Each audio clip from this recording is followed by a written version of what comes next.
Yan. Okay. Check ko lang. Okay, sige. So, yun. So again, welcome and hopefully that we will finish our journey, no? Sa pag-journey natin all throughout the 4 days, no? Sa ating webinar series na to, and hoping that meron kayong natutunan dito sa ating ginawang endeavor. Okay? So, bago tayo magsimula, guys, medyo mahaba-haba itong ano natin, medyo may pagkamahaba konti itong discussion natin tonight. But kaya nga gusto ko magsimula exactly sana 7 o'clock para ano. So yung iba siguro papasok na lang sila later, no? Tayin na lang natin.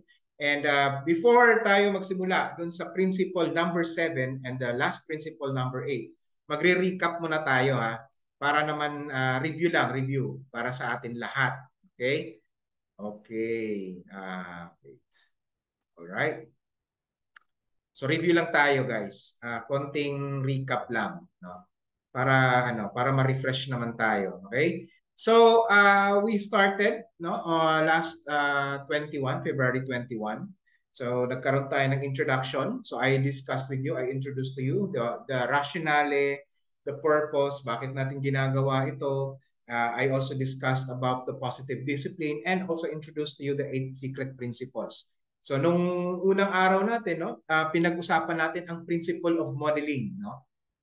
It's all about the children who are copying us, no? It is all about lifestyle teaching that husband and wives should model your roles. Okay? Guys, kasi nga tinitingnan ng ating mga anak, no?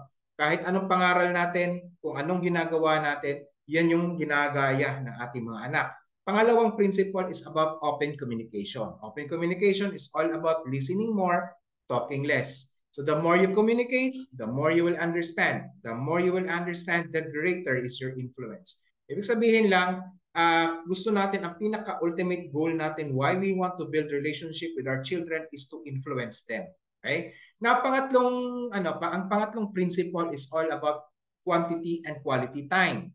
So the more you spend together, the closer will be your relationship. And the closer your relationship, mas makakapagbigay ka ng influence sa anak mo.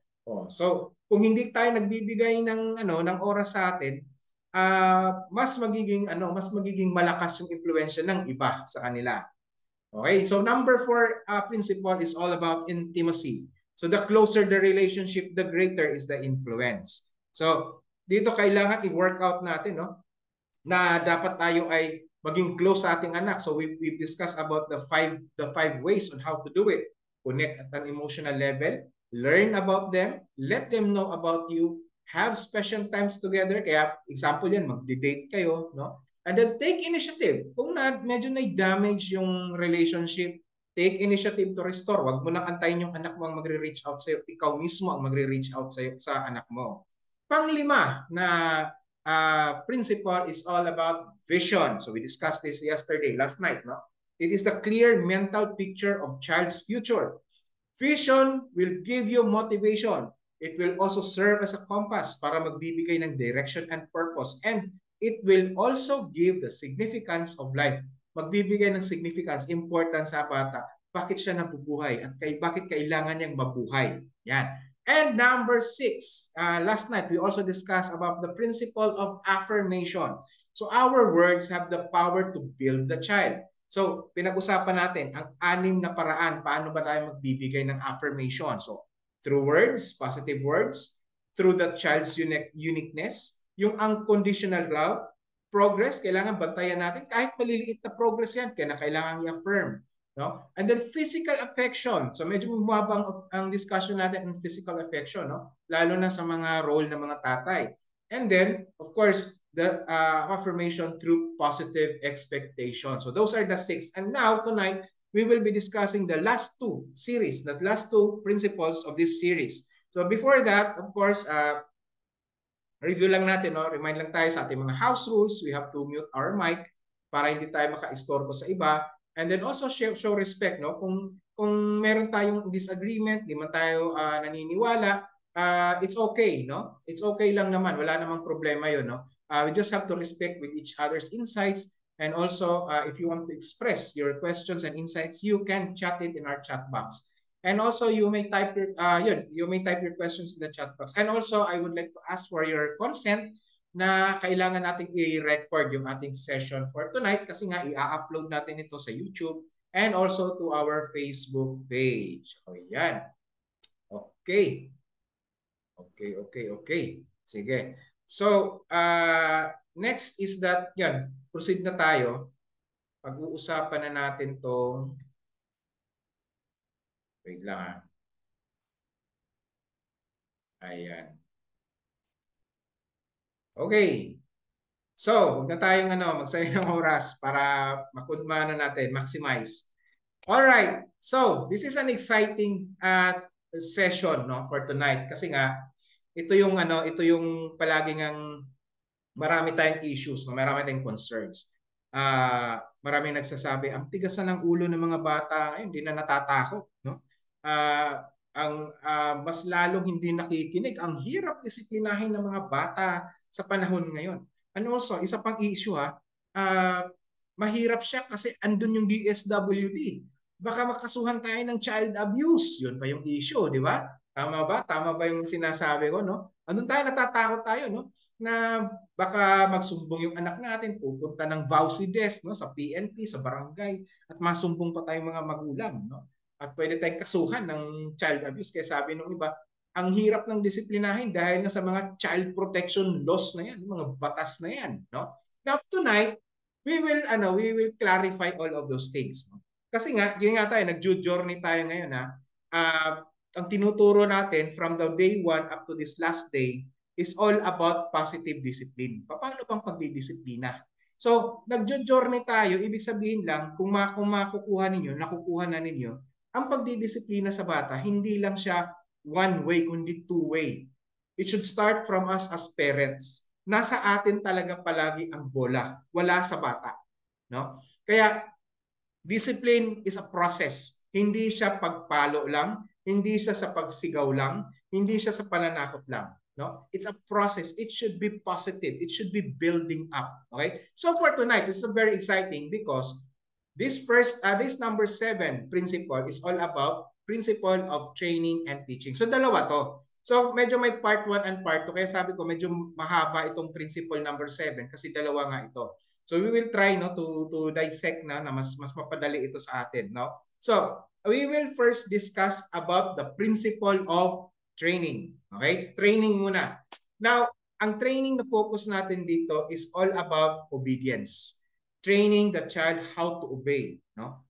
Ito yung pagte-training ng paano ba gawing masunurin ang bata.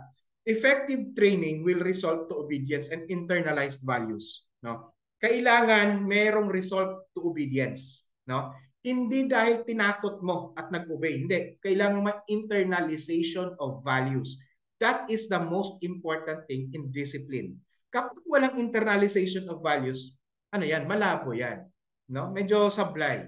So mahalaga na may internalization of values. Kapag sinabi natin internalization, talagang naisa puso, nasa isinaisip at isinasabuhay.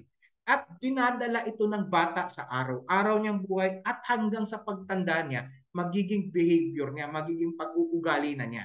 Okay? Yun yung sinasabi natin internalization, no? Now, gusto kong i-share sa inyo. Ito yung ating parang magiging basis for the discussion. According to Ephesians chapter 6 verses 1 to 3, children, obey your parents in the Lord, for this is right. Honor your father and mother, so that it may be well with you, and that you may live long on the earth. No? Kung titingnan natin yung verse na to, guys, it is very apparent, it is a very strong command. Kung babasahin mo to, ang tenor ng pagkakasabi is that it is a command. Hindi siya optional. It is not optional, but it is a command. It is a primary command that it must be done. It is the role of the children. No?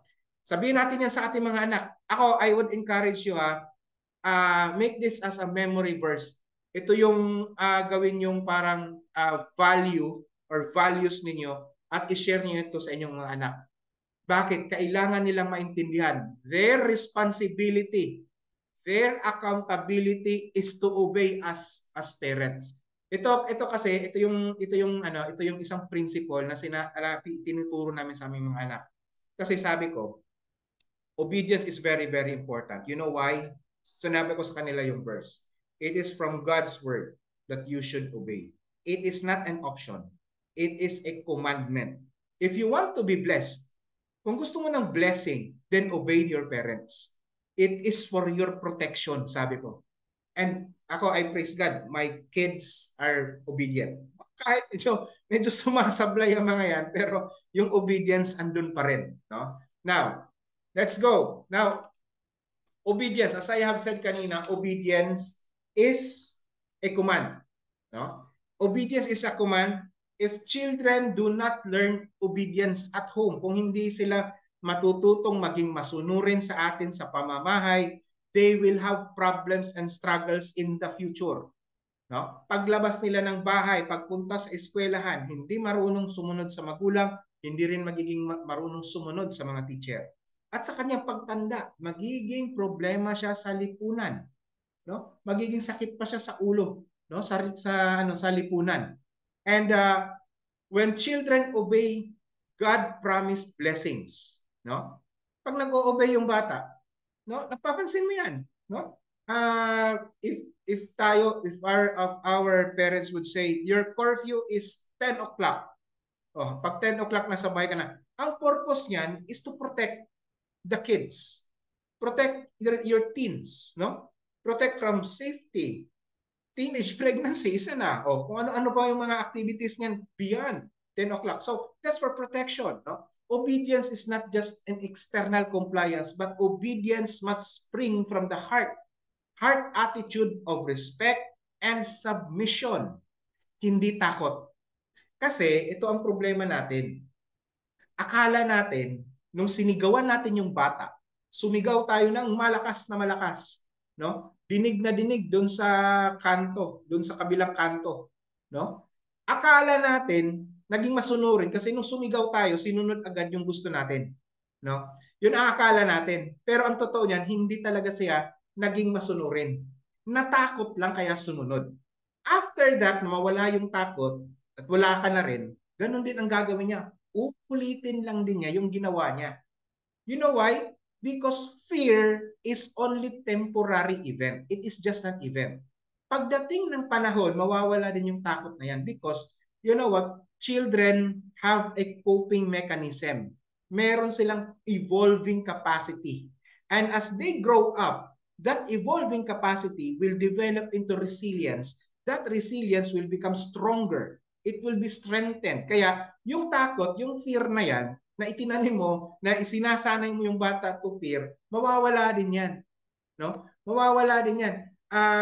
Hindi rin yan maging sustaining. Ika nga, no? Mawawala din yan. Hindi yan magiging sustainable. Right? Now, ang akala nga natin, sabi nga natin, with our criticism, with our insults, shouting, yun, akala natin na disiplina. But wala. Kasi nga, obedience must be coming from that. It should be willingness to obey. Because you respect. Because the respeto ko yung parents ko because I honor them. Children must honor their parents. Yung honor na ano na yan. No? Dahil in-honor mo yung parents mo, sinusunod mo sila. Ganon. Bakit? Kasi nga, we want to practice, we want to train our children how to obey the authority. Kasi kapag guys, ganito lang kapag hindi sila sumusunod out of respect but out of fear, they will only follow the authority. Sino ba yung mga authority in the real world? The police, the government, no? The government agencies, mga boss nila sa kanilang magiging career, ang mga managers sa kumpanya, sa pinagtatrabahuan ng mga supervisors, these are authorities. Na kung ang bata hindi siya na-train, walang training sa kanya, ibig sabihin sumusunod lang siya kapag may nagbabantay. Kapag walang nagbabantay o gagawin na niyo yung anumang bawal, kahit sinabi ng bawal, gagawin pa rin. Example, No? Isang palaging classic example ko ito palagi sa mga live session ko nung nagla-live pa ako sa Facebook, no. Classic example, punta ka ng EDSA. Sino mga taga Metro Manila dito na araw-araw ay dumadaan sa EDSA? O, ako ayaw ko nang dumaan sa EDSA kaya mas tumira ako na malapit sa aking opisina. Because I hate EDSA sa totoo lang. Punta ka ng EDSA, EDSA na lang. O kaya Commonwealth. O, sinabi ng bawal tumawid, tawid pa rin. Oh, nilagyan na, bawal tumawid, may namatay, tatawid pa rin. Bawal tumawid, bawal tumawid, nakakamatay, tatawid pa rin. So ibig sabihin guys, no, ang daming nakita mo na ngayon, di ba? Ako, nakita ko isang araw. Yung isang araw lang yan sa EDSA. Sabi ng bus lane, bus lang ang pwede. Pumasok pa rin, no? Itong mga nakakotse, magagarang sasakyan, mga magaganda at mga mamahaling sasakyan. These people are, I believe, I'm presumption ko is that these people are educated people. They might graduated from prestigious universities here in Metro Manila. Pero bakit? Kasi nga, yun yung sinasabi natin eh. Bata pa lang, hindi na na-train, walang training on obedience. Kaya nung tumanda na, sinabi ng bawal just because he wants to benefit himself. No? Kaya niya, okay lang, bahala nang mag-compromise, wala namang nagbabantay. O ayun, na-disgrasya tuloy. Oh, that is the problem. And here's also one real talk tayo mga parents.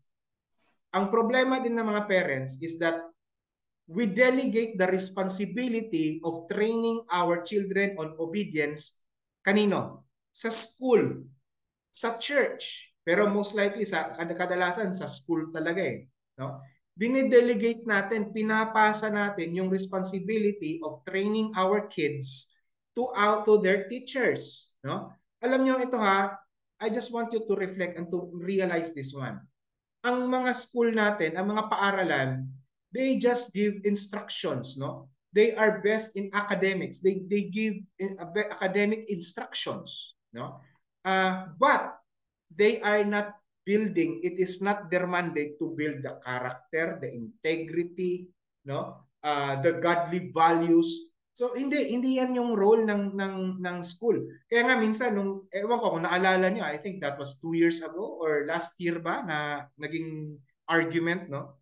Na gustong ibalik daw yung subject na GMRC kasi daw wala nang modo, wala nang values ang mga estudyante. It is not the response, or it is not the answer of the problem. The problem should be responded each and every family. Nasa atin yan mga parents. It's not in the GMRC. Ilang oras namang GMRC? 30 minutes? Ituturo ng teacher.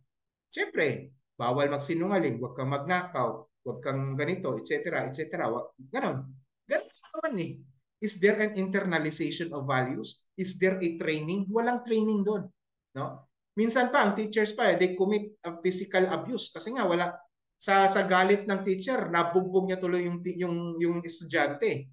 Oh. Tuloy, ayun, na-stress ang teacher. Minsan naman, hindi ko rin masisi ang teacher. Siyempre, tao ka rin na i-stress ka rin. Ilang estudyante kayo hinahawakan mo kung lahat yan, mga puro pasaway. Di ba? Now, ito pa, isang real talk. Saan ba tayo natututo ng minsan mga kalukuhan? Di ba sa paaralan? Sa paaralan, tingnan yung mga anak nyo. Diba nung nagsimula silang mag-daycare o kaya preschool o pre-kinder o kindergarten, diba ang bait-bait? Pag uwi sa bahay, ang daming mga kalukuhang natutunan. Diba? Ang daming mga kalukuhan. Kasi nga doon mismo sa school eh. Kasi iba-ibang mga bata yung kasama nila, iba-ibang karakter, iba-ibang mga abilidad. So doon sila natututo. Ibig sabihin, the school is not an alternate. It should be us. We are the primary trainer of our children when it comes to discipline, when it comes to obedience. Okay? Now, next. Now, I would like to give you the 4 guidelines. Okay? I want you to take note. These are the 4 guidelines for discipline. So first guideline is that it is very, very important for so many times, ilang beses ko nang palagi sinasabi ito sa aking mga content and sa aking mga live session, importante ang magkaroon ng malinaw na rules sa bahay. Kung wala kang rules, kailangan mong magkaroon kayo ng rules, no? For us, kami, mag-asawa, meron kaming rules sa kanila, sa mga anak namin. There are two important rules. The rules is that they have to respect us. Number two, they have to obey us. That is the major rules na we set. Of course, may mga specific yan. Pero kumbaga guys, meron kaming parang constitution. Meron kaming house constitution. So sa aming constitution, meron lang kaming dalawang article. So the article 1 is all about respect us. Article 2 is obey us. So meron ng mga special laws kumbaga. So, 'di ba sa mga naglo-law school dito, baka may naglo-law school, no?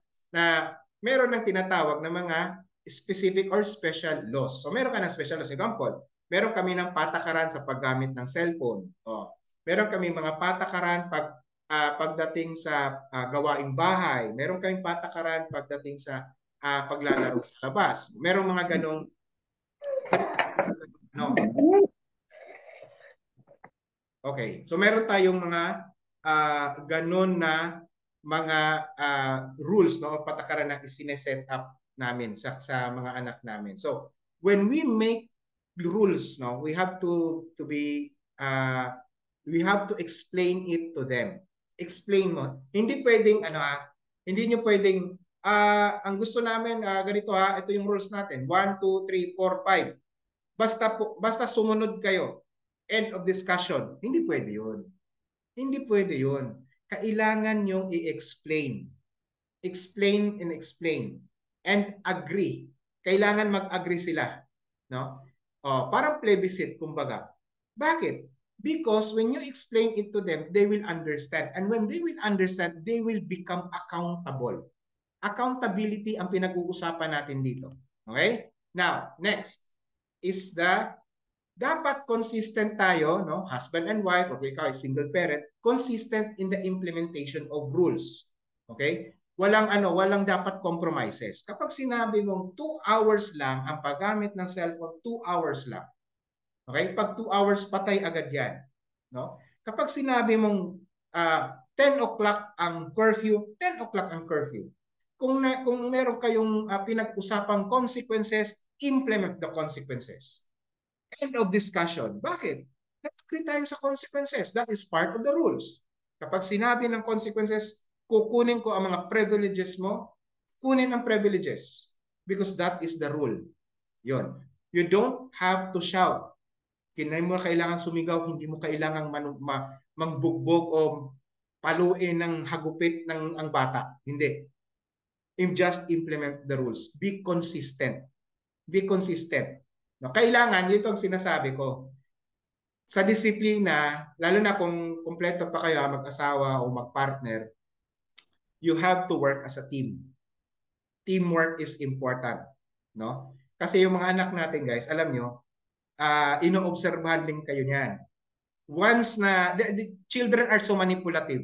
Akala nyo lang hindi. Manipulative ang mga yan. Pag nakita nilang kayong dalawang mag-asawa o mag-partner, ay nagtatalo sa pag-i-implement ng rules, eto na.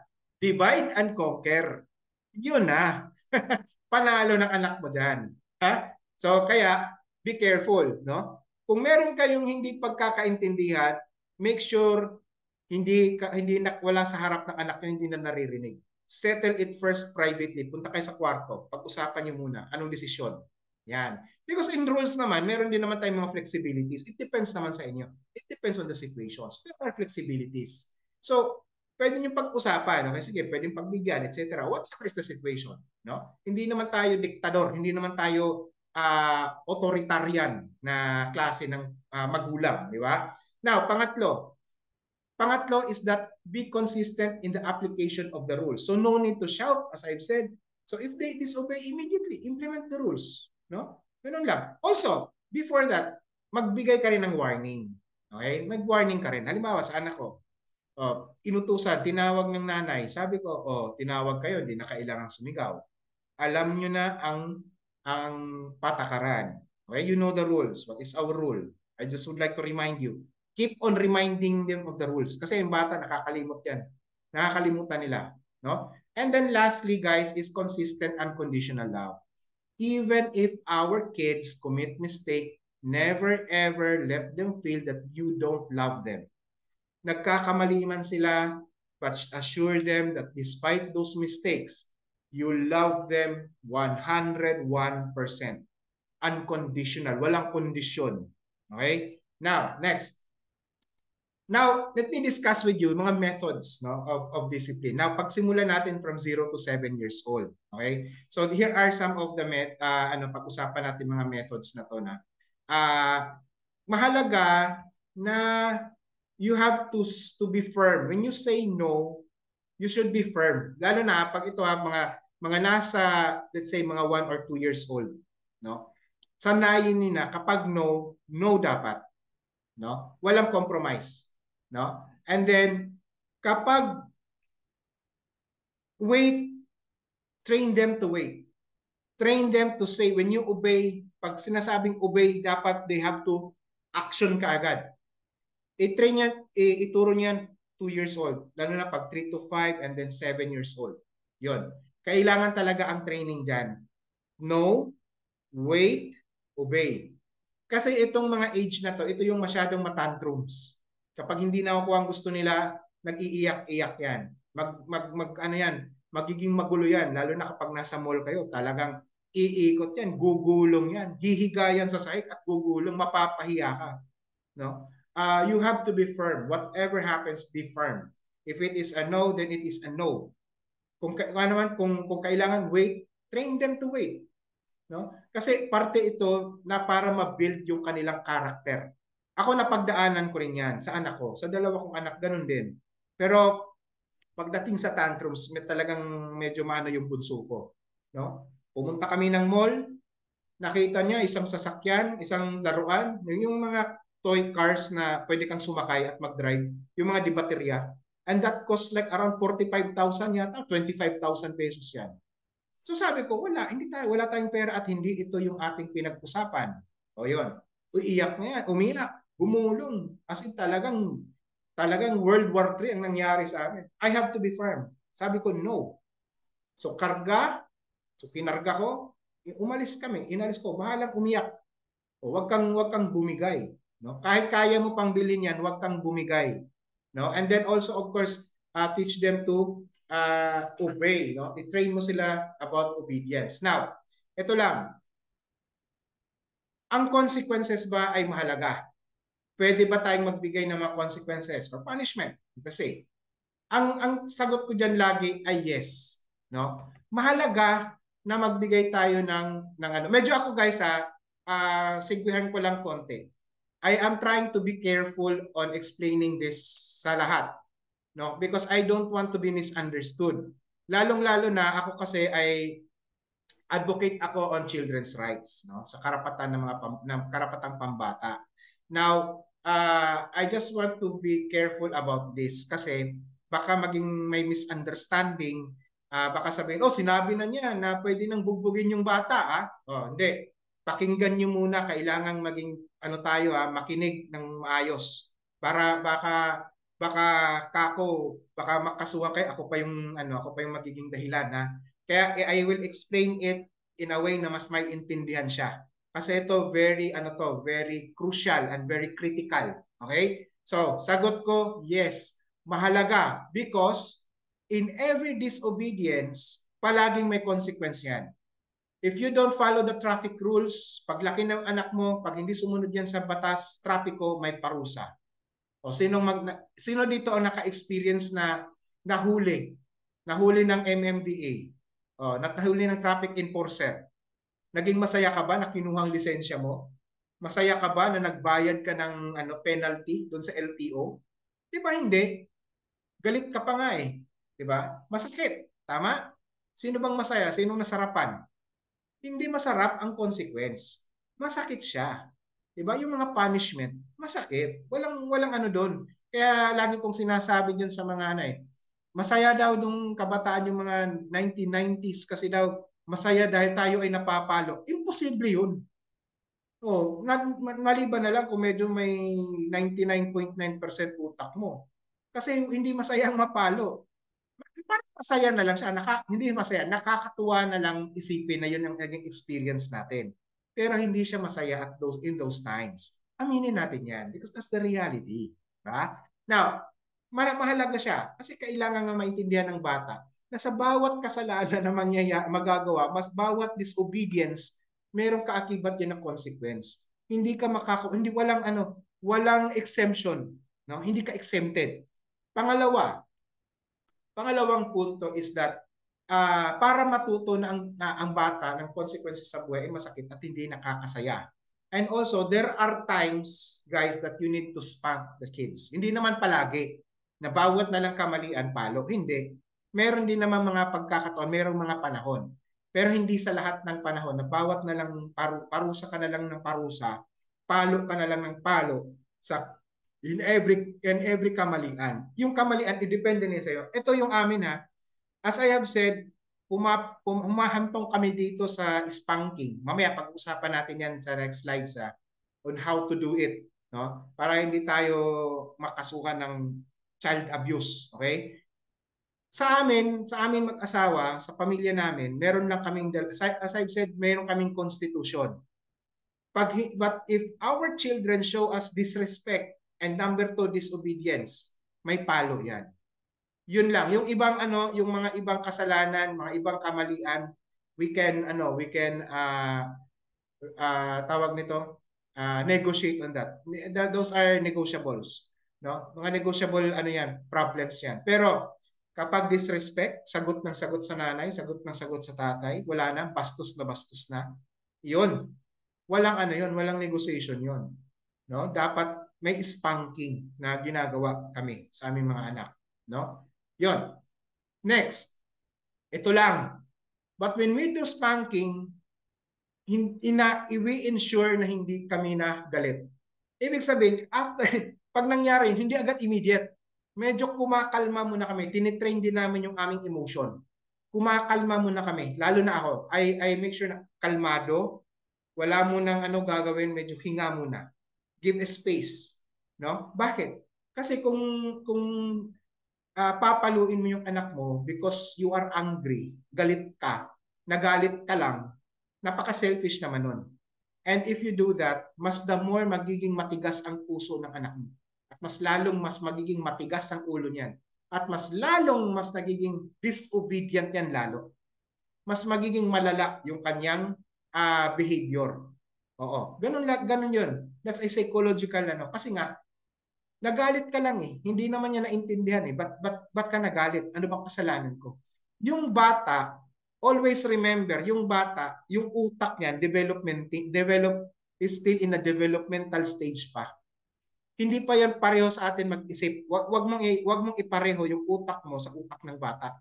Kaya yung bata, hindi niya alam kung mali na ba yung kanyang mga ginagawa. Kaya kailangan nga ng parent, hindi niya kailangan ng kaibigan. Okay, gets niyo ba? Hoping that you get it Kasi very, very crucial ito. Maraming nagkakamali. 99% ang daming nagkakamali dito, no? Ito, panghuli. Ano bang edad na dapat ay may palo na or spanking? Kasi hindi naman lahat ng edad, no? Ako, ang naging learning namin dito is you spank them as soon as they understand what you are saying, and when they intentionally disobey and disrespect you. Yung mga unintentional, alam naman natin yan when we assess it. Pero talagang intentionally talaga. Intentionally kabastusan na talagang ginawa. Yun talagang spanking yun. Pero minsan naman may mga pagkakataon na unintentional lang. No, hindi talaga alam ng bata. So, pwede na yung wala. Pwede na pangaral lang yun. No? Pag nagkakaroon naman ng pagbabago, goods na yun. Na-affirm din namin yun.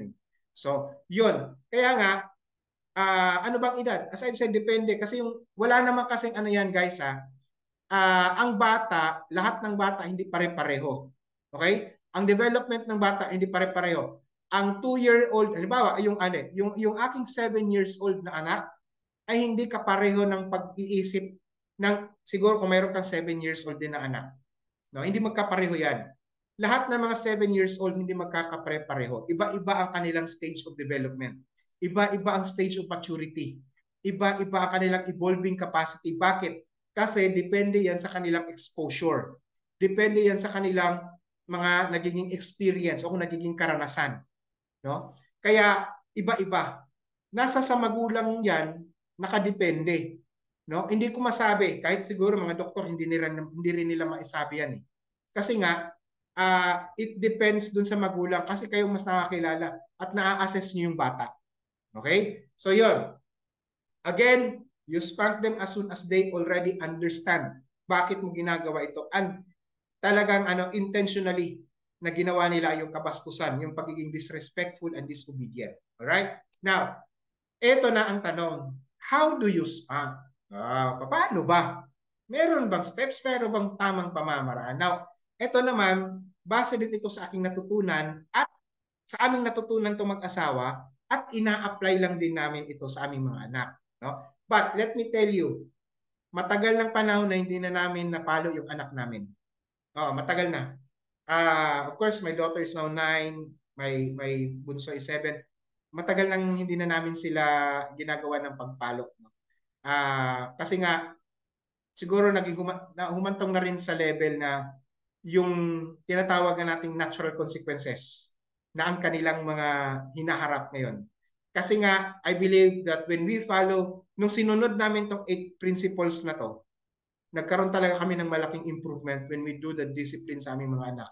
And I'm really so very, very satisfied with this. Hindi siya ganun, mahirap pero ito yung, sa lahat ng mahirap, ito yung madali. No? Oo. Now, tanong, paano ba ginagawa? Unang-una, meron tayong guidelines. Ito guidelines to. Don't spank in anger or shout at your child. Wag kang mamalo ng dahil galit ka. Sabi ko nga, pakalmahin mo muna yung yung sarili mo. 'Di ba? Kanta ka naman ng. 'Di ba may kanta ngayon? Oo, kalma.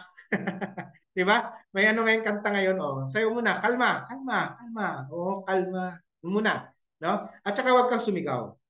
Kalma lang. Kung maaari, kontrolin mo yung emotions mo. Wag kang sumigaw. No? Kasi if you shout sa anak mo, ayun, ganun din yan, mapoprovoke yan. Lalo na kapag teenager, provoke na yan. Kahit na 5 years old yan, pag na-provoke yan, wala, sira na. No? Kailangan be conscious.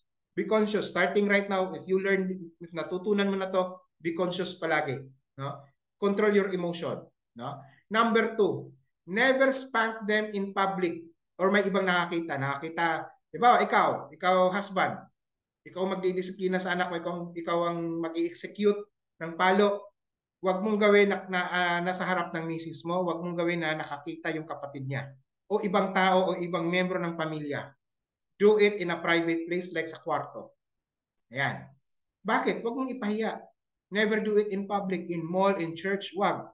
No? Pag naging pasaway lang doon sa naging disobedient, naging disrespectful yung anak namin sa mall, okay, sa bahay ka na. Mamaya na. No? Mamaya na. Okay? So yun yung isang number 2 na rule, no? Number 3, kailangan ma-explain mo sa bata bakit siya kailangan paluin. No, kailangan i-explain mo yun in a way that the child can understand. Okay? Next, huwag mong gamitin kamay mo. Kasi yung kamay, ginagamit yan for love and care. Ako, I recommend sinturon. Meron namang iba kasi yung tawag nun, yung may pampalo eh. May mga binibenta pa nga niyan, ni pampalo, stick, parang stick. Ako hindi ako gumagamit niyan kasi parang napakadelikado para sa akin. Mas sinturon. Kasi para sa akin, mas flexible eh. Use mas more flexible. Wag naman hanger. May sabi ka ang isang araw, hanger. Hindi hanger. No? Ako, I recommend sinturon. Okay, sinturon. Okay? Mahalaga, kailangan may inflict na pain. May sakit, may kirot, kumbaga. But, make sure na walang injury. Walang sugat. No? Kaya, ginagawa namin ito sa puwet. Sa puwet ng bata ginagawa. So, inflict pain. Paano siya? Kailangan yung spanking with control. Hindi yung parang paddling ng ng fraternity. Hindi ka nag-initiate ng fraternity members. And then you spank only once or twice. Pinakamarami na yung twice na yan. But sa practice namin, only once. We do it only once. And when we do it only once, we make sure na may kirot. Talagang masakit. Kasi iiyak yan, natural. No? Bakit kailangan merong gusto kong i-emphasize, bakit may pain? Para maintindihan ng bata na sa bawat disobedience, if you disrespect the authority, if you disobey the authority, ang kapalit niyan ay masakit na consequence. Hindi masaya at hindi nakakatawa yung consequence na yan. Yan. So yun yung isang lesson. And that is the lesson that nakuha namin. No? Tapos of course, after that, hug the child. No? Hug them after spanking. Ito nagpapakita na kahit nagkamali ang bata, andun pa rin yung unconditional love mo. Okay? So these are the 7 guidelines, no, na hoping na makatulong sa atin. We do this one, wala namang injury. At yung mga anak namin ngayon, hindi na sila, wala nang tawag nito, wala nang spanking na nangyayari. Siguro kung ilang beses, hindi, mabilang ko lang sa kamay ko, siguro 3-4 na beses lang. Since isinilang yung mga anak ko. Oo. Siguro mga ganun lang, no? Hindi kami umabot sa 10, sa totoo lang. Medyo bilang din naman namin. Oo. So, very seldom. Kasi nga, bakit? Kasi naging maayos yung modeling. Talagang sineryoso namin to, guys. Modeling, open communication, time, intimacy, vision, affirmation, yun. Talagang sineryoso namin. We as much as possible, kaming mag-asawa, we make sure we are conscious about it. Conscious na conscious kami. No, pinag-uusapan namin, nagiging topic namin palagi ito. No? Lalo na pag ako nakakauwi, nagiging topic namin palagi ang pagdidisiplina sa aming mga anak. So ngayon, they are 7 and 9, so hindi na namin yan napapalo, wala nang palo. Now, let me share to you how we are now disciplining our children at this age. Yung mga age na 8 to 12 years old, no? So, paano ba?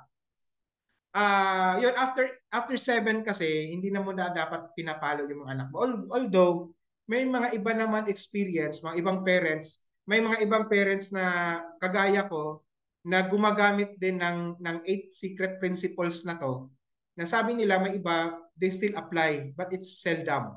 But they still make it as one of the options. No? But seldom nga lang. Hindi mo masyadong, it's very rare na nangyayari sa amin na sa mga magulang na dumaan sa training nito, no, nakatulad ko na talagang nag-a-apply, no?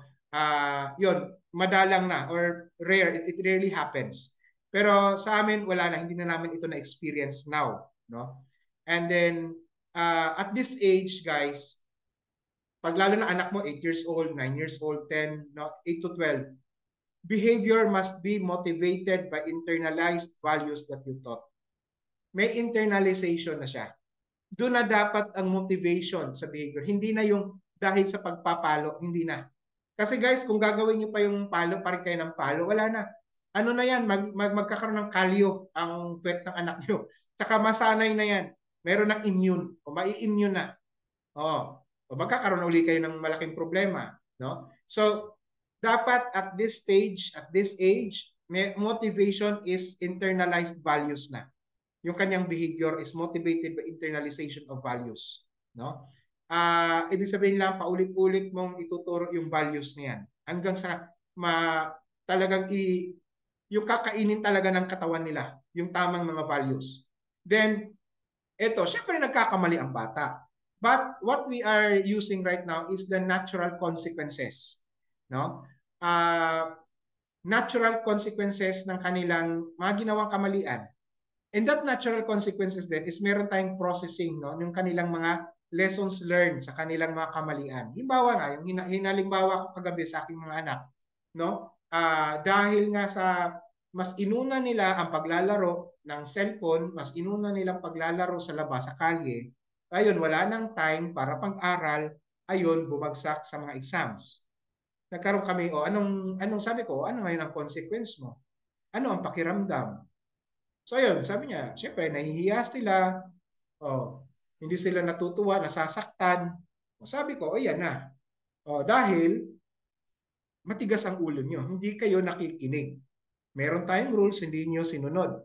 Ngayon, sabi ko, ano ngayon ang gagawin? Ano ang aral na nangyari sa inyo? Anong aral na natutunan ninyo? So with that, nagkaroon kami ng processing. Yun na yung mga consequences namin. It's natural. No, because they did it, nagkaroon sila ng kasalanan, yung kasalanan ay meron talagang natural consequence. Lalo na in their age, they can realize that one. No? And of course, sa edad na to, napakamahalaga ang positive reinforcement. Affirmation is very important. Pag may mga progress, affirm. And also, rewards. Give them privileges. Kung nagpapakita ng magandang behavior, naging ano na, mas maganda yung progress, nag-improve, reward them. No? And if, halimbawa naman, nagkaroon ng pagkakamali, hindi napalo, mas mabuti pang i-withdraw mo yung mga privileges kung merong mga disobedience na yan. Sa amin, sa mga anak namin, ako naman, I praise God, wala namang worst disrespect and disobedience na nangyayari. But if ever meron mang paglabag sa aming konstitusyon, ay we will withdraw privileges, and of course part of that is the natural consequence. Ayan, no? Okay, what if naman kung 13 and up? So ito, ano na to, mga teenagers na, no? At ito yung mga challenging age na to kasi sa mga edad na to, medyo ano na rin, medyo maano na rin to, medyo malalim na ugat. Kaya medyo mas challenging. Okay? Now, of course, wag mo nang paluin. Hindi na to applicable. Totally na to applicable. Pag gagawin mo to, baka pa either magpo-provoke, magre-rest back yung anak mo sa'yo, or baka maglayas pa yan, or mas lalong magkakaroon ng deep negative impact sa kanyang mental health. Magkakaroon ng mas malalim at hindi mo ikakatuwa yun. No? Mas focus ka dito on obedience and respect na values. Medyo aangat ka na. No? Kung maliliit pa, medyo higpit ka, habang tumatanda yung bata, medyo luwag-luwagan mo na. So dito, mas mag-focus ka ng obedience and respect. Mas more on nurturing. Yung mga values ay tinuturo mo ng bata pa sila, medyo ino-nurture mo na ngayon. Yun nga lang, kung hindi mo nasanay sila nung mga kabataan at saka meron kang teenagers ngayon, medyo kailangan mong i-work out. Kailangan mong i-work out ito kasi mahirap magbigay ng values about obedience and respect kung wala kang open communication, hindi mo i-model, walang good example. Pangatlo, kung wala kang time, kung wala kang intimacy, walang affirmation, medyo mahirap. Kaya you have to rebuild first. Go back, modeling muna, pakita mo na, medyo maging pasensyoso ka muna kasi kung hindi naman sila nasanay nung maliit pa, no?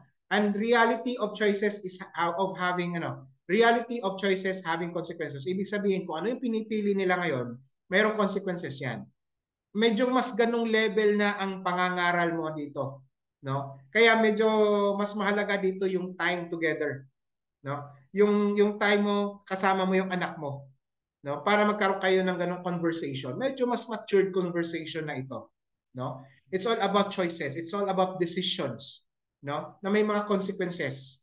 Okay? Now, again, natural consequences shall apply.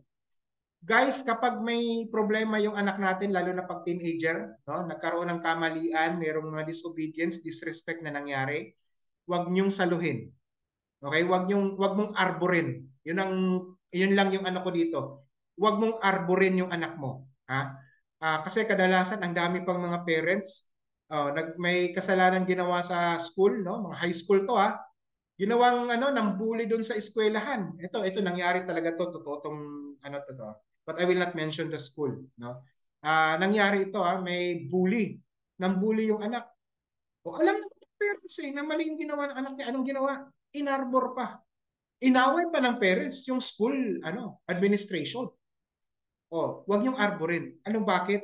Kapag inarbor niyo yan, magkakaroon ng feeling of entitlement tuloy yung bata. Akala ng bata, everything in this world is all about me. Ako lang.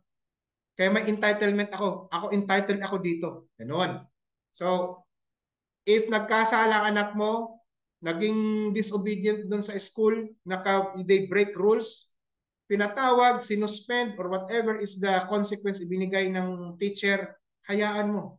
Allow them to experience the natural consequence. Of course, medyo bantayan mo, baka naman inabuso na, no? Siyempre, hindi maganda yun.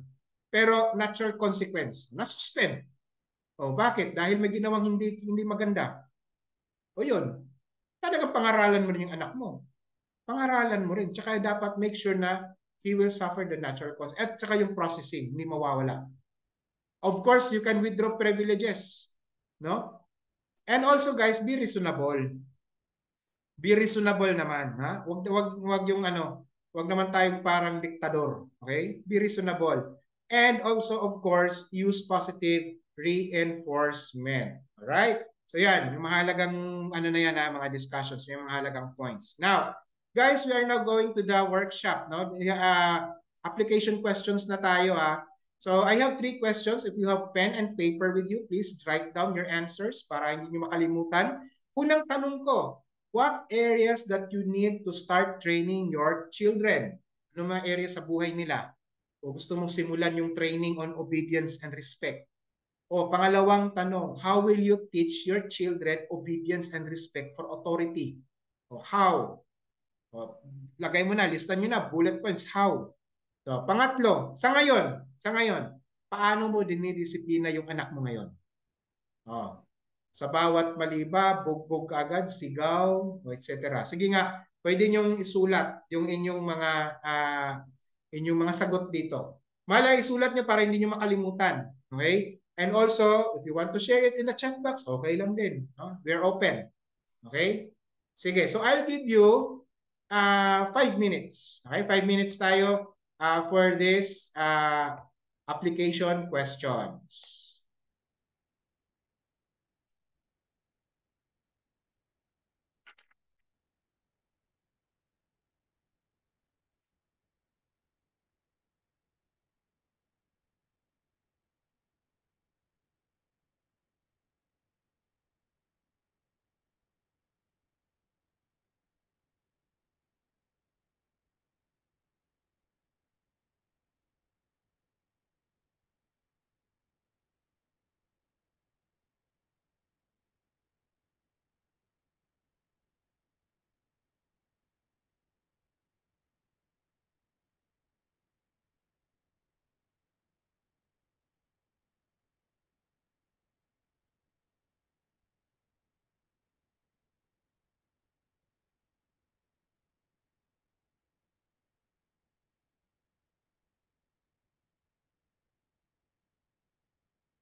Alright. Ayan. Okay. Sige. So hopefully na they were able to answer some of the questions. Okay. So punta tayo sa next, the part 2. Now let's discuss all about the teaching naman. Kanina training, no? Part 2 of the principle number 7 is teaching. So this is all about lifestyle teaching. Kasi ito yung magbibigay ng parang flavor of the internalized values. Okay? So mas lalong maiintindihan ng bata yung values kapag mayroong teaching. Kanina kasi training, ibig sabihin physikalan yun, no? Training. Pero ito ngayon, it's the soft side. It's the teaching. Now, ano ba yung mga lifestyle, no? Na training involves teaching and discipline. So ano ba dapat? Unang-una, napakamahalaga na training is only successful. Ito yung mga dapat tandaan natin. Training is only successful when it is internalized by our children and they apply it in their lives. No? Doon lang natin malalaman yan. Kaya nga sabi ko sa inyo, di ba? Kapag sinigawan mo yung bata, sumunod. Oh, ang tanong, in-apply ba talaga sa buhay? Walang internalization of values. Ang takot, walang internalization of values. Kaya tayo, wag nating sabihin palagi na mas okay pa yung dati kasi yung paghampas ni nanay sa akin o paninigaw ni nanay, ang pagpalo ni nanay, ang pag-iinsulto nila ni tatay. Hindi. Wala talagang internalization of values. Oo. Alam niyo isa pang mga nagko-comment pa nga dyan sa Facebook eh. Pag nag-comment, may halong mura. Pero pinagmamalaki niya yung kayong pagdidisiplina noon. Ibig sabihin lang, walang internalization of values. Comment pa nga lang, nagmura na, hindi ka naman dapat magmura. Wala namang dapat ipagmura. O ba't kailangan mo pang magmura? Di ba? So, nagiging successful lang yung training mo kapag na-i-apply na niya sa buhay niya.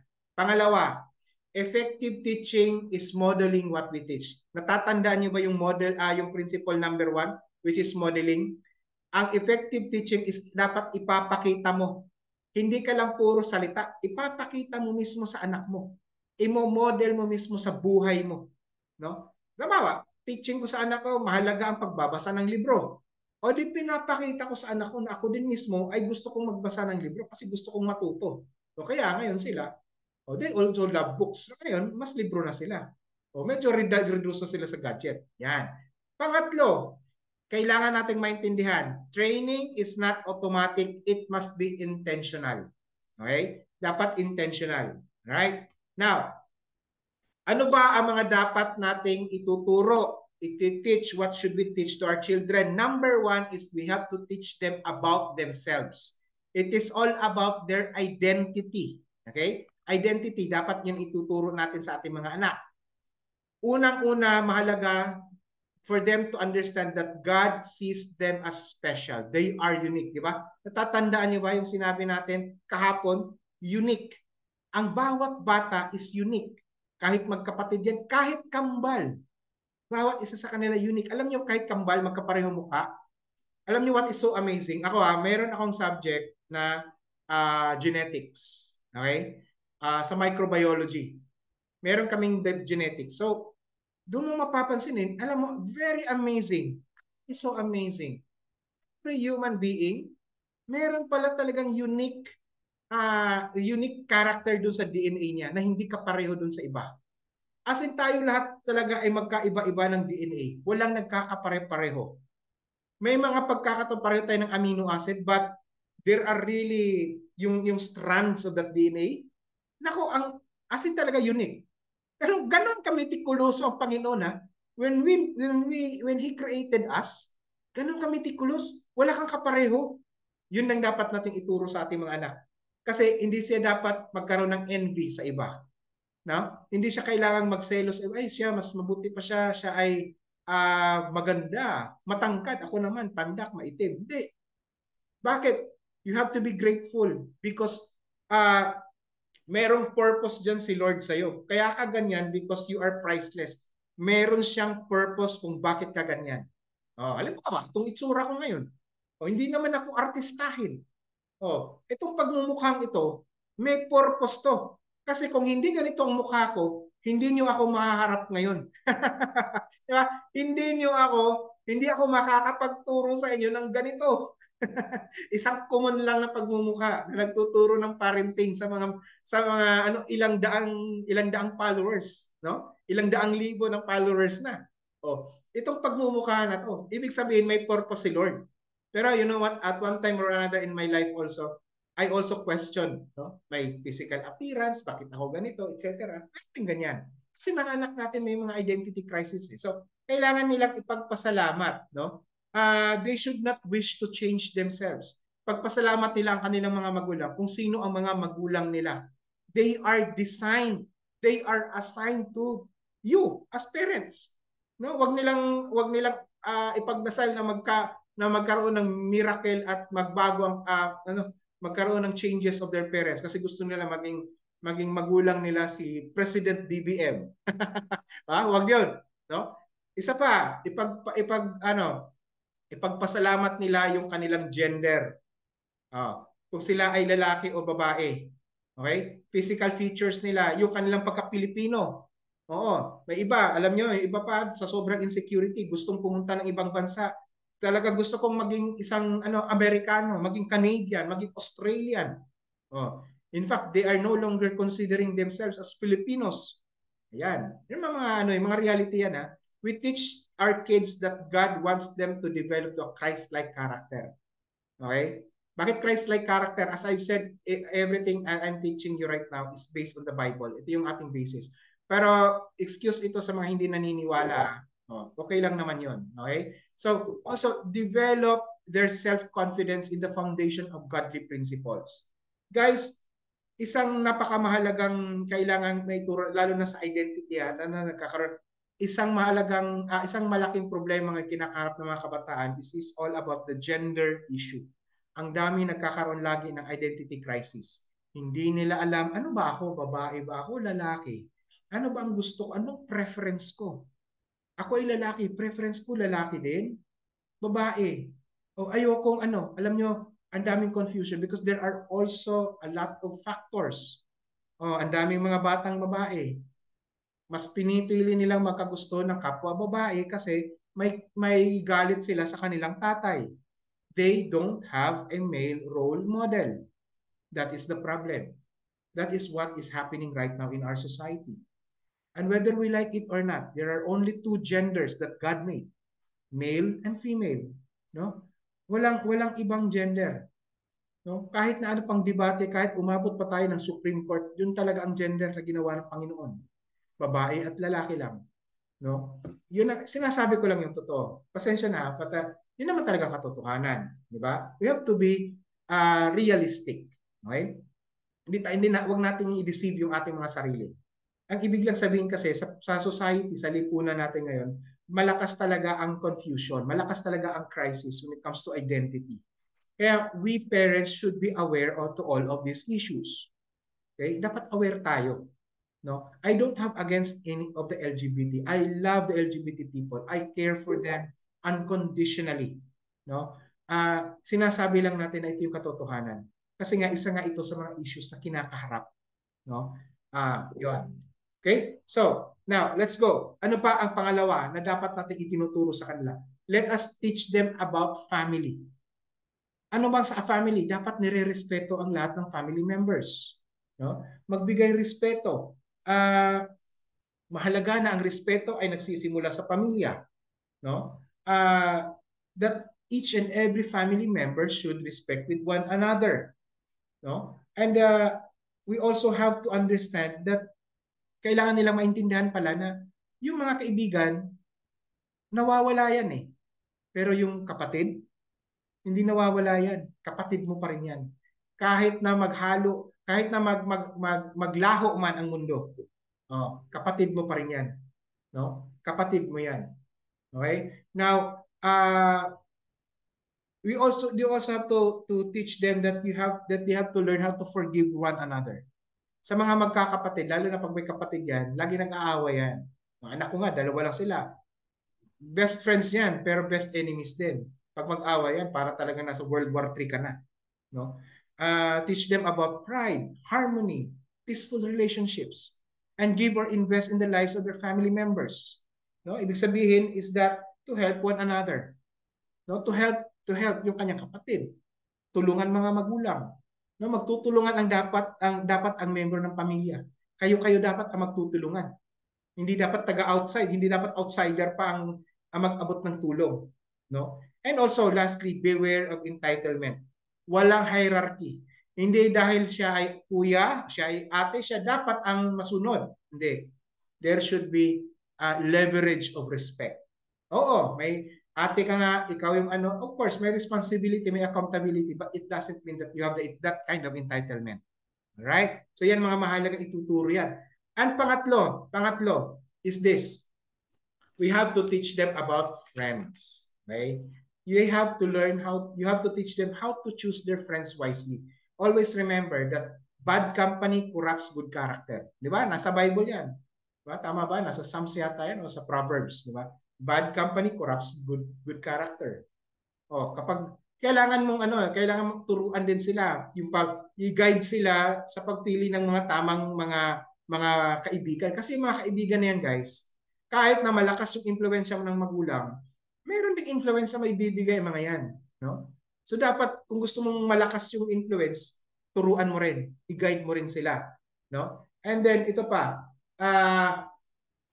teach to wait before having boyfriend or girlfriend. Okay? Mahalaga ito, lalo na pag mga high school or college pa. No? Teach them about delayed gratification. Ang mahalagang ituturo dito is that kapag kasi pumasok na sila, nasa high school or nasa college sila, pumasok sila sa isang seryosong romantic relationship, maraming mawawala sa kanila. Marami silang mamimiss out sa kanilang buhay. Unang-una dyan, may distraction. Oh, ito, kailangan ituro nyo to. Distraction. Madidistract sila pag-aaral nila. Kasi pag, alam niyo na, si boyfriend, gusto maglambing, o kaya naman si girlfriend, o yun, may nag-away, ayan, distracted na, hindi na makapag-aral ng maayos. May sasabihin ko, I want an inspiration. Actually, it's not inspiration, it's just infatuation. Ha? Oo. Now, pangalawa, kung may girlfriend ka or boyfriend, iimbita ka lang ng mga unnecessary pain. O, selos. O hindi lang nasundo, nag-away na. Ayan. Tapos isolation. Dahil pag boyfriend girlfriend, sila lang dapat dalawang nagkakasama. O mamimiss na niya yung mga event ng kanyang mga kaibigan. O mga group of friends. O yun, hindi na siya nakakasama. Kasi pag sumasama siya, either one of them magsiselos, di ba? And of course, no? Of course, mas mataas ang potential or risk to premarital sex. And if they, pag sumabla yan, yun, mabuntis ng maaga. Di ba? Kaya, mahalaga na huwag yung pabayaan. Dahil, kasi mahal na mahal ko, wag kayong mag-give in. Protect them. Guide them. Wag naman yung masyadong authoritarian ka na, but just guide them that yung tama. At kailangan maipaintindi, mag-reflect sila. But of course, pag talagang pinili nila, yung nga sabi ko, di ba?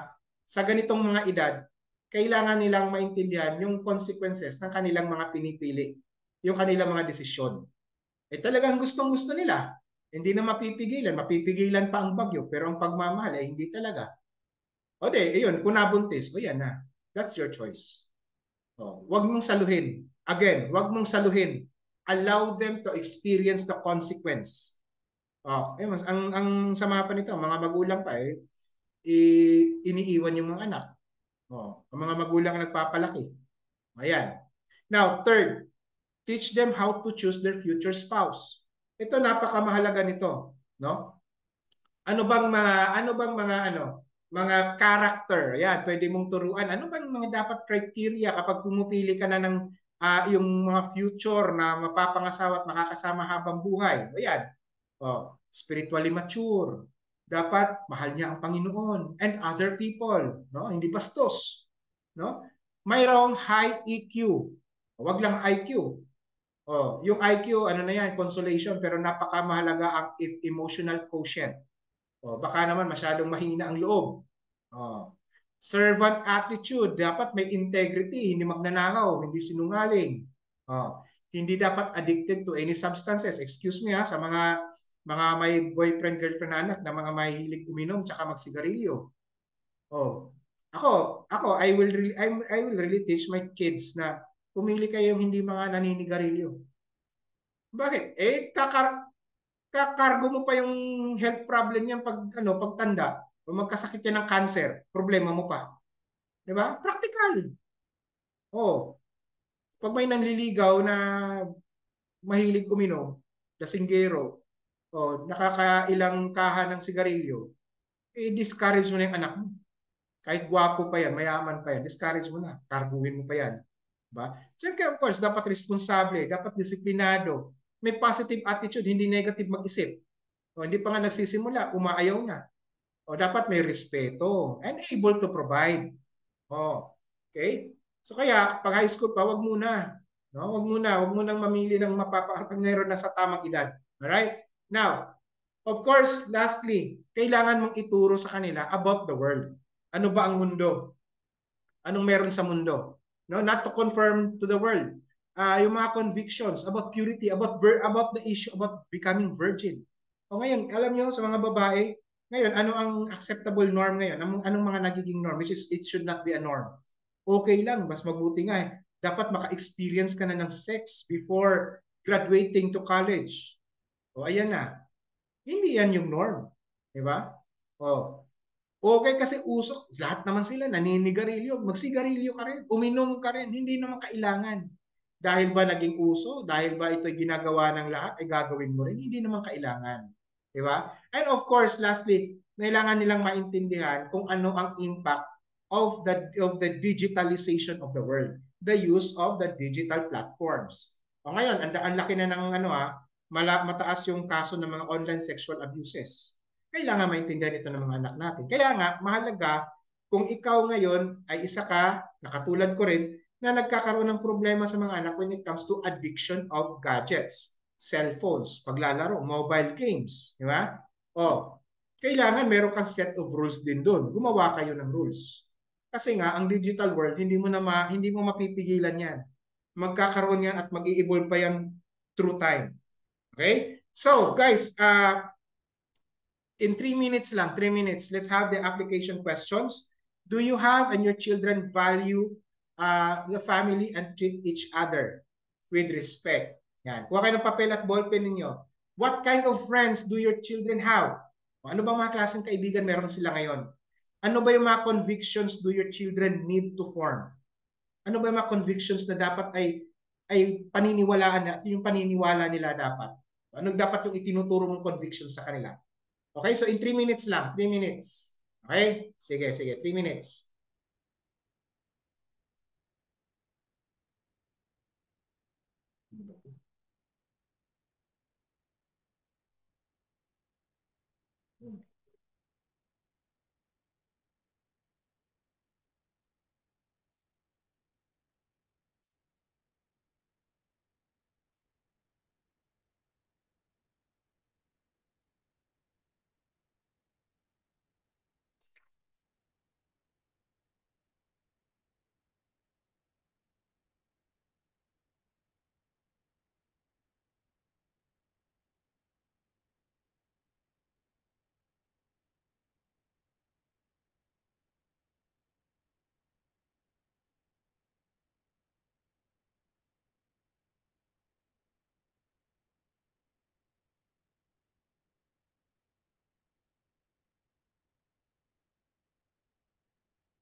Okay.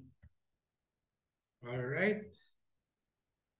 All right. All right. Sige. So, now, punta tayo sa last. Okay, this is the last principle. Okay? Hindi naman ito mahaba. Okay, hindi naman ito mahaba. Promise. Okay, so, saan na ba yun? Oops, nawala. Where are you? Wait, wait, wait.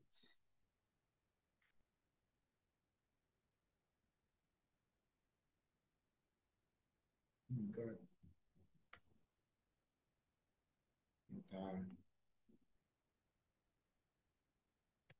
Screen. Okay.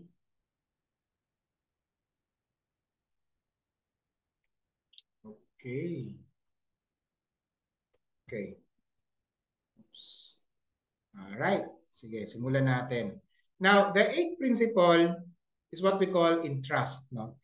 Ang role natin, parents, is to be a model. Okay? Be a model. Number two, do open communication. Spend quality and quantity time. Uh, Intimacy. Make sure na may relationship tayo sa ating anak. Intimacy. Cast the vision, number 5. Number 6, affirm. 7, train and teach your children. Those are our role. Last, ang pinakamahuli is of course, role na ni Lord. Role na ito ni God. No? We have to entrust our children to God. Because only God can change the heart of your child. Hindi ikaw makakapagbago kahit anong gawin mo pa niyan. No, pag wala ang tulong ni Lord, wala yan, mahirapan ka, no? Many think, so ito yung ano ito yung reality money does not equal happiness and success. Kasi nga marami nga sa atin, ang success, no, successful parenting is when we were able to send our children to the best school para sila ay lumaki at magkaroon ng malaking kita at yumaman. Yun para sa atin, karamihan sa atin yun ang ating notion. That yung pera ang nakakapagpasaya sa buhay. Ang pera ang magbibigay ng indication that our children is successful. But that is the reality is that hindi naman talaga nakakapag-equate ang pera sa kasayahan at pagiging successful sa buhay. Okay? Yun yung realidad, no? Whatever you say that is really that is actually the reality. Okay? Ang dami nga mga mayayaman nagpapakamatay pa nga eh. Di ba? Kinikitil pa nila mismo ang sarili nilang buhay. Okay? Now, ano ba ang sabi nga natin the sad reality is that emptiness of our child feels, no, yung emptiness na kanilang nararamdaman is they fill it with substitutes. Ano ba yung sinasubstitute nila sa kanilang mga emptiness, no? Mga emptiness na kanilang dinadanas o dinaramdam. Relationships, kaya naghahanap sila ng boyfriend girlfriend sa maagang panahon. Social media, kaya yung mga anak natin nalululong buong araw nasa cellphone, kumakalikot diyan sa cellphone na yan. Kasi nga hindi nila feel, wala silang relationship sa kanilang mga magulang, kaya they substitute that one to this social media. Material possessions, addictive substances kagaya ng alcohol, o nakakalasing na mga inumin, Red Horse, Emperador, o yan, to be exact, talagang sinabi ko na. Sigarilyo, droga, pumapasok sa droga. Kasi nga, they feel empty. Nakikipagwalwalan, party, computer games, mobile games. Bakit nila ginagawa ito? Not just because they are they were invited. No. It is because the children feels emptiness, kakulangan. May kakulangan sa puso. That is relationship. Yun ang problema. Kaya they substitute all of these things sa kanilang puso. Now, wait. Ito naman yung parte namin Ito, gusto kong i-share sa inyo ano naman yung part namin mag-asawa when it comes to entrust. Of course, kaming mag-asawa, we model Christ-likeness. We pray. We entrusted. Ipinapakita namin to sa aming mga anak at ginagawa namin to araw-araw. No? We are not perfect parents. Me and my wife, we are by far wala. Kami ay talagang napaka-imperfect being. No? We give them, anong ginagawa namin para maintindihan ng mga aming mga anak? We give them facts to anchor their faith. Ano bang sinasabing we give them facts? Nagkakaroon din kami ng Bible study, no? Nagsisimba kami. Yan. We join small groups. Sa church kasi namin, guys, meron kami small groups. Tawag namin doon discipleship group. So meron kami mga couples D group. At yung mga anak naman namin, meron din silang fellowship, no? Naglalaro, nagkukwentuhan din sila. Yun. We anchor them. We also teach them what is our doctrine. Ano ba yung aming faith? Saan ba nakaangkla? Saan ba dun sa Bible? Dapat we make sure na strong yung kanilang perspective about God.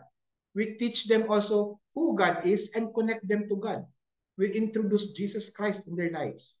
Okay? And then essentials. Ano ba? Sino ba si God? We teach them that God is sovereign, that God is omniscient, God is good, loves us, and God is a rewarder. So ito yung mga basics, mga essentials na we make sure na ituturo namin at ipapasa namin sa kanila for them to understand that they are here in this world because of God. They are made for God. So yun ang lagi naming ini-inculcate sa mga utak nila, sa isip at puso ng aming mga anak. Now, when our kids, okay, ito, ano naman yung part ni God? Siyempre.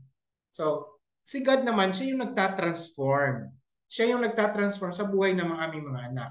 So when our kids have personal relationship with God, yung kanilang mga behavior, actions nila, magiging accountable sila sa Panginoon. Kaya nga we make sure, kaya nga yung parte namin about introducing God, para magkaroon sila ng personal relationship. For them to learn how to pray, that they will understand, ay, ito pala yung Bible. Na-introduce namin. Kasi nga, pag mayroon silang personal relationship, ay magiging accountable sila. Parang ako, yun naman ang pinaka-wish ko sa lahat. Pag magkaroon lang sila ng relationship sa Panginoon, goods na ako nun. Ang saya-saya ko na nun. Parang I feel so accomplished. I think for me or for us, that is how we measure success. Magkaroon sila ng personal relationship kasi everything will follow. Wala ka na po problemahin doon. No? Prayer makes difference. Pray every day. Pray every moment for your child's heart. Ayan. So, ito tayo ngayon sa workshop questions. So, mabilis lang. Workshop questions tayo. Let's say in 2 minutes siguro or 3 minutes. What will you do to encourage your children to have personal relationship with God? Paano mo sila ngayon i-encourage? No? How will you develop a habit of prayer and reading of God's Word? So paano mo sila tutulungan para magkaroon ng ganung habit? What would you stop doing as a parent and what would you start doing as a parent? Okay, sige. So 3 minutes lang guys, 3 minutes. And then after 3 minutes, we will have the open forum. So question and answer tayo. Okay, so kung may mga questions ka na rin, please, you can already start typing, no? Typing your questions, your insights in the chat box. Ayan. Dahil ito ang huli na nating session, this is also your opportunity to ask the question. Okay? Opportunity mo na to. If you have questions, sikapin natin masagot natin.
Okay. All right. Sige. So, now open tayo for questions. Kung may gustong mag-unmute, okay lang kung gusto niyo. Total, last day naman ngayon eh. So, kung gusto niyo i-chat sa chat box, okay lang din. Sige. Oops. Ayan. Question? Clarification? Violent reaction? Tahimik nyo ah. Kinakabahan ako, baka wala kayong naintindihan. Kung may gusto mag-unmute, okay lang. Eh, may time pa naman tayo.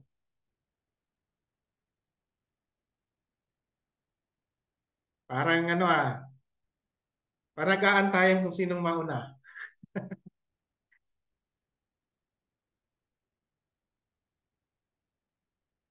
Yo, yo. Okay, ito si ma'am. Okay. I am a public school teacher. Si Ma'am Mary Joyce, question niya, I am a public high school teacher and I happen to be the school prefect of discipline. How do I handle parents po na konsentidor? Nako. All right. Yeah, medyo mahirap nga yung ano na yan, ma'am, no? Kasi ang mahirap dyan is that ang parents mismo ang konsentidor. Siguro po, kung ako lang kung ako ang nasa lugar ninyo, if I may that kind of kasi may mga chances din po kasi sa aking mga sa trabaho ko that I was able to meet parents no sa aming mga community sa mga projects namin na may mga ano din ho talaga may mga konsentidor talagang mga magulang. Ang ginagawa ko po talaga ma'am I am I tell them straightforward, yung direct to the point. Talagang kung nakita kong konsentidor kayo, dinidiretso ko, ma'am, pasensya na po, pero nakikita ko po sa inyong attitude, parang permissive parent po kayo, parang konsentidor. Kaya po yung bata ay ganito po parang ganito po ang naging behavior. Kasi ito po yung aking observation. And please correct me if I am wrong. Kasi parang nakita ko may problema po ito sa handling siguro sa bahay. Kasi hindi ko rin alam na kung anong sitwasyon ng bata. Pero kung I presume na may problema ang bata when it comes to behavior that I think lalo na pag mga teachers po kasi kayo po talaga na nakakasilip kayo anong klaseng bata ito, anong klaseng mga magulang ito pag ganito ang behavior. Ang mga teachers kasi may nakikita niyan eh. Ako po I suggest siguro magkaroon kayo ng private meeting with the parents, no, para masabi nyo rin, and then also to suggest, no, respectfully kung ano yung maisuggest ninyo sa kanila na pwedeng mag-improve. But also medyo careful lang kasi baka yung mga parents nito ay medyo may pagka-entitled din. Ayun, kasi nga ho ito kasi medyo labas na rin ito kasi bilang teacher. Of course, pagdating sa disiplina po talaga, ang pinaka-primary duty bearer po niyan, magulang po talaga eh. Tayong teacher, pagdating dyan ng mga aspeto, nasa secondary duty bearer na tayo. No? That is really the fact.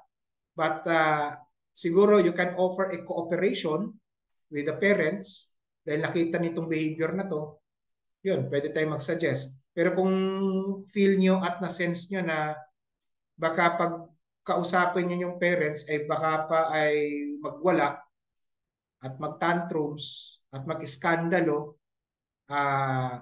baka ho pwede niyo nang pwede mo nang pumalma, no? Kalma na lang. And then probably hanap tayo ng timing. Ayun. Medyo mahirap nga lang ho talagang handling nito, no? Pero sa tingin ko magagawan ito pag siguro if we assess a little bit deeper. Okay? So yon, ito pa isa, galing kay Ma'am Che naman. Sir, ang husband ko po na nasa abroad, sa ngayon hindi ko alam kung may eldest boy ay nahihirapan ba na wala si tatay niya. Actually po, ilang beses ako napatawag sa school dahil nahuli siyang nag-vape. Pero, nagsabi naman na natitigil siya. Paano ko malalaman sa anak ko if he is looking for a father figure physically? Nagalit po talaga ako sa kanya. Nalaman ko yun. No. Third time na nga po, tinanong ko siya. Okay, eto. Ako din po kasi ay malayo din sa aking anak na lalaki.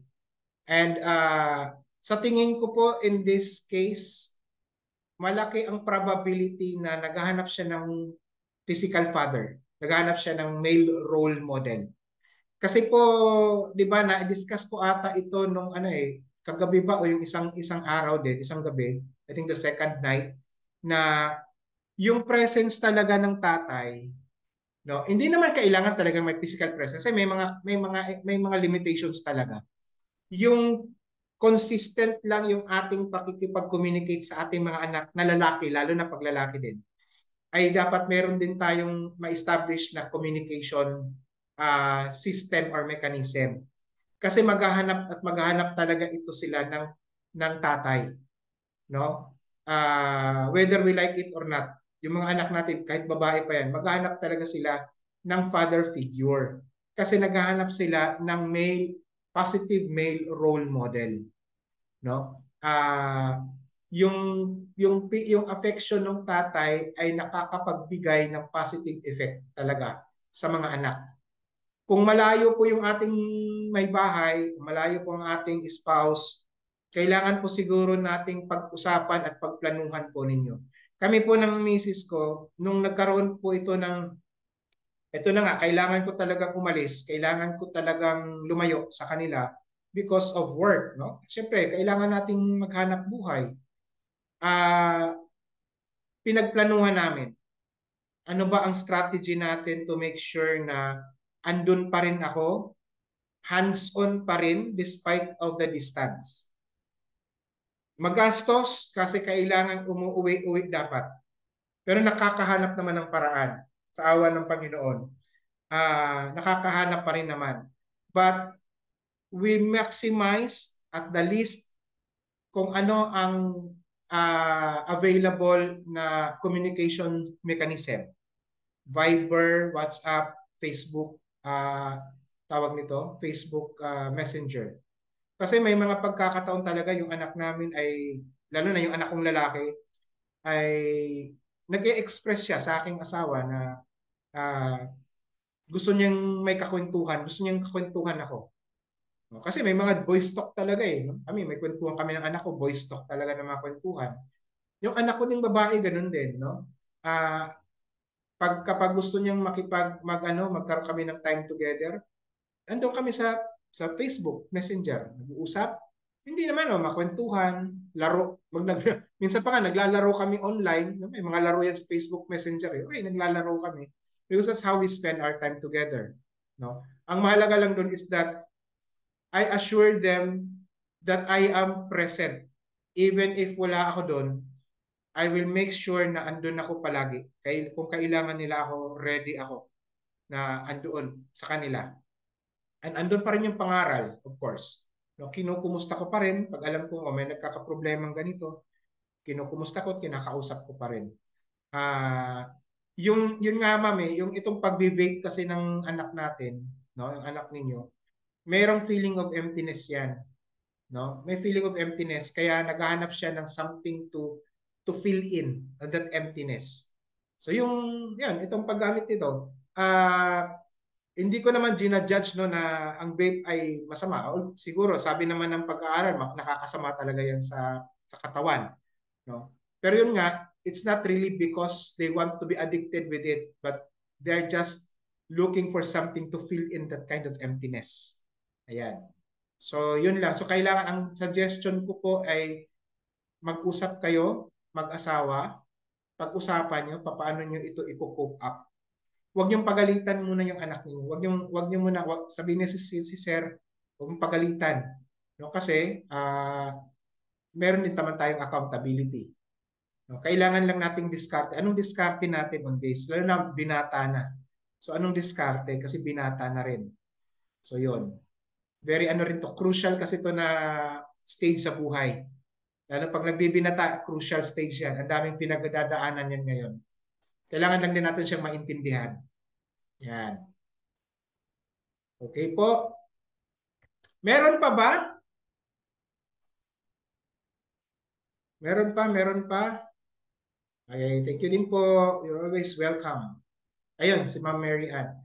Sir James, ako po yung kagabi na may daughter na sina-silent treatment. Yes, yes, I remember.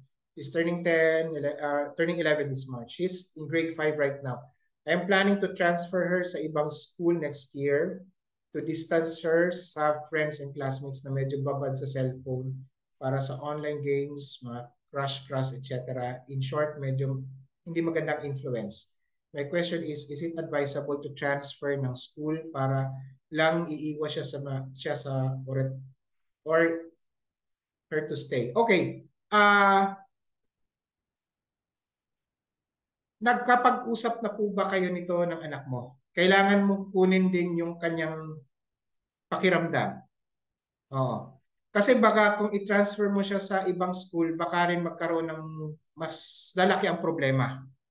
Kasi nga, ang malayo ka sa iyong mga kaibigan ay ano rin to, may problema din. Lalo na pag alam niya, inilalayo mo lang, transfer mo siya, inilipat mo siya dahil gusto mong ilayo lang siya dun sa kanyang mga kaibigan. Kasi nagkakaroon siya ng comfort zone dun sa mga kaibigan niya. So kailangan mo ding tanungin kung ano ang kanyang kung ano ang kanyang pakiramdam at pwede mo ring sabihin sa kanya ano yung reason behind. And pag syempre, probably mayroong opposition on her side, now level off. So paano siya magi-improve, no? Tapos dahil din sa online games, yun nga, kailangan din ma-explain mo din sa kanya ano ang potential magiging effect nito sa kanya. At if yung choices niya na yan ay magbibigay ng napakamalaking impact sa buhay niya sa kanyang paglaki at pagtanda. Kailangan i-lay down din natin yung consequences na maaaring mangyari. Now, sabi nga natin, choice mo yan ngayon. If you choose it, then you will suffer that consequence, a natural consequence. At ako bilang magulang mo, wala akong magagawa sa iyo. So anong choice mo? Anong gagawin mo? She can still stay with her friends, of course. But, of course, she can be an accountable person while being with her friends. Pwede pa naman yun. Wala namang problem. Kasi kahit paano mami, kahit pa ilayo mo siya sa kanyang mga kaibigan sa ibang paaralan, online game kasi yan eh. At sila din, nagkakaroon ng communication, lalo na kung may cellphone siya, sarili. So, yung mga crush, andun pa rin yan. Tsaka, kung teenager yan, crush lang naman, natural din naman yan.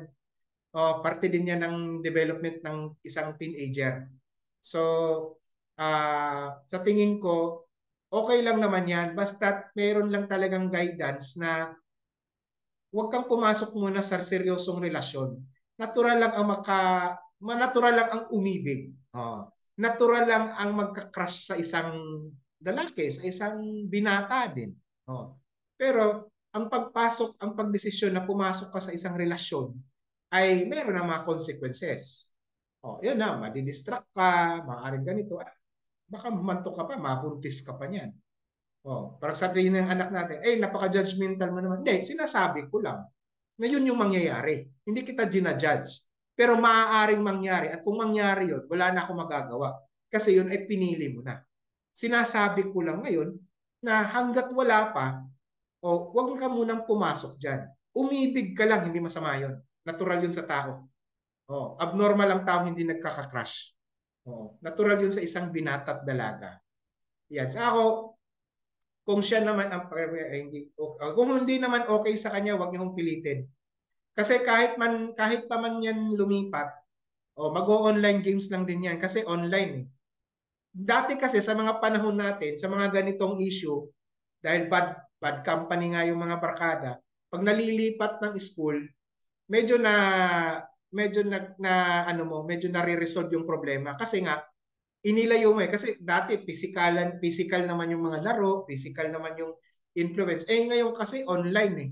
So kahit malayo pa yan, kahit dalhin nyo pa yan sa ang lupalop ng mundo, hanggat may internet ay nakakapag-connect pa rin yan. Nakakapag-online games, nakakapag-chat, ayun. And then isa pa, maaari din silang gumawa ng mga hindi ka nais-nais na mga explicit actions that are aggressive behaviors, even sexual aggressive behaviors that can be done online. Pwede yun. Maaaring gawin yun ng mga kabataan. At may mga apps nun. May mga applications nun. Pwede silang magkaroon ng aggressive sexual behaviors online. Maaari nilang ginagawa yun. So yun, ang pinakamahalaga pa rin talaga is that to give them a more teaching and then set siguro ng rules. Rules na rin siguro para kayo ay magkaunawaan sa rules na yun. At sabihin nyo, kailangan talaga ang rules na. Kasi kung wala kang rules, baka pagtanda mo, maging problema ka pa. At ikaw mismo magkakaproblema sa sarili mo. So, hanggat wala pa yun, para hindi tayo magsisi, at ikaw hindi rin magsisi, gawa tayo ng rules.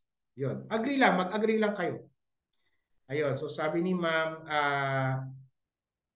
yan, okay lang sa akin na may crush siya. Okay nga po sa akin na nagsabi siya. Ayun, maganda nga po yun, ma'am, dahil nag-open din siya na may crush siya.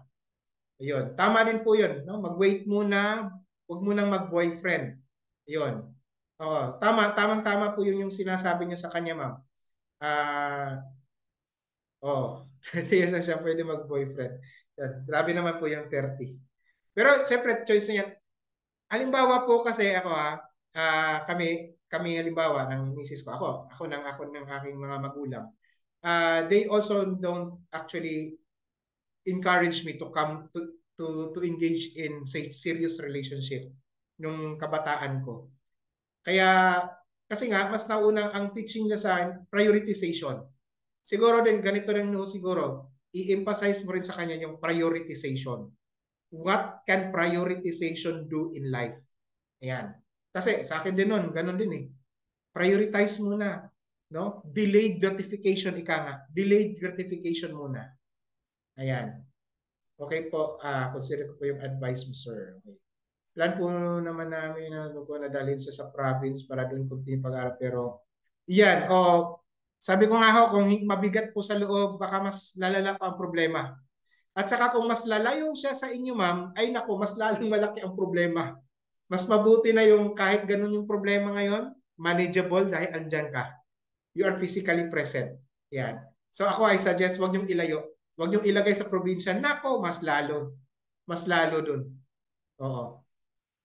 Sabi ni Ma'am Mary Joyce naman, no, sir, kapag may mga students na nag-violate ng school policy, would you advise na they are to be sanctioned at home? Tama ba to? At home too? Or enough na po yung consequence given by the school that okay. Syempre ma'am tayo sa school, meron talaga tayong mga sanctions. Natural 'yon, no? Tama lang yung ginagawa din ng mga schools. Pero sanctions. So, syempre, school yan eh, may mga policy, may mga consequences. And kids should learn that na ma-experience sila yung natural consequence. Hindi naman abuse 'yon, no? Basta't walang injury, walang napahiya, hindi na sacrifice, walang discrimination. Yun ang mahalaga doon eh. Siyempre may mga sanctions, no? Natural 'yon. Ang isang advice ko din pag mga ganon, pag may mga violations sa school, lalo na pag grave violation talaga, meron naman kayo noon, better to call the attention of the parents. Kausapin niyo pong parents. Yung one-on-one talk talaga with the parents. At mahalaga din siguro na hindi rin alam ng bata na pinatawag yung kanyang mga magulang. And also remind the parents that when they go home after your talk, after your meeting, ay maayos sa pagkikipag-usap sa bata. Huwag yung kastiguhin yung bata. Kasi tingin ko kaya they violate school policy because I think the parenting style also have a problem. Ganun yun eh. Kasi kapag medyo sablay yung parenting talaga, pagdating sa eskwelahan, mga grade violation talaga ng school policy ang ano eh, ang nagagawa ng mga bata. Oo, lalo na kapag physically abused yung bata sa bahay, gumagamit ang parents ng physical and humiliating punishment. Nako, sure yan pagdating sa eskwelahan. Either isolated, either may hindi magagandang behavior, or they will tend to intentionally violate school policies, lalo na mga major policies. Oo. Ayan. So ako, yun nga po, pwede yung siguro with the parents. Oo. Pero yun lang, paalalahanan ninyong parents not to commit physical and humiliating punishment kasi hindi rin nakakatulong yun. Hindi rin At kung ma'am, dahil nasa school lang din naman kayo, ako, I will encourage siguro po to have a parenting session sa schools. Lagi ko po yung inaano eh, lagi ko po yun ini-encourage na to have uh, parenting session, no? Ako nga, itong ginagawa natin ganito, I can share it. Kaya yung mga nag-attend, yung mga emails na mga, isi-send ko lahat itong mga materials sa ginamit ko para magamit nyo rin. Para may guide din kayo. Isi-send ko to lahat, no? Don't worry. I can always pwedeng gamitin. Ang mga videos na meron tayo, you can also use that. That is for free. Walang bayad yan lahat. Nasa YouTube channel, pwede nyo i-download yan, pwede nyo gamitin. May mga school ako at saka community sa City of Manila at saka sa Negros. Dina-download nila yung mga videos, ginagamit nila as a session with the parents. Pwedeng gamitin yun, libre naman yun, walang bayad yun. Oo. So yon. Okay, so wala na. 1, 2, 3. Again, guys, yon, thank you so much. Thank you so much, everyone. So, gusto niyo bang magpa-photo ops tayo? Tanong ko lang, okay lang sa inyong magpakita sa ano? Yan. Thankful. Yes, so, yun, kung meron ho kayong chance po talaga to, tawag nito, na magkaroon kayo ng, parenting session, you can do that, no? With Okay. Sige. Okay ba kayong, mag-take photo ops para may remembrance? Ayan. Hello, everyone. Okay, sige, sige. Okay lang ba sa inyong magbukas ng camera? Ayan. Oh. Ayan. Sige, ayan. Hello everyone. Nice to meet you all. Ayan, ayan. Okay. Sige ha. Teka, teka. Alright. Wait. Okay. Sige ha. Sige. So, smile everyone. 1, 2, 3. Smile. Ayan. Okay. So guys, so thank you so much everyone and God bless you all. And yeah, isasend ko lahat yung mga materials. Okay? So yeah, thank you everybody. Thank you, sir. Thank you po. Thank you, sir. Thank you.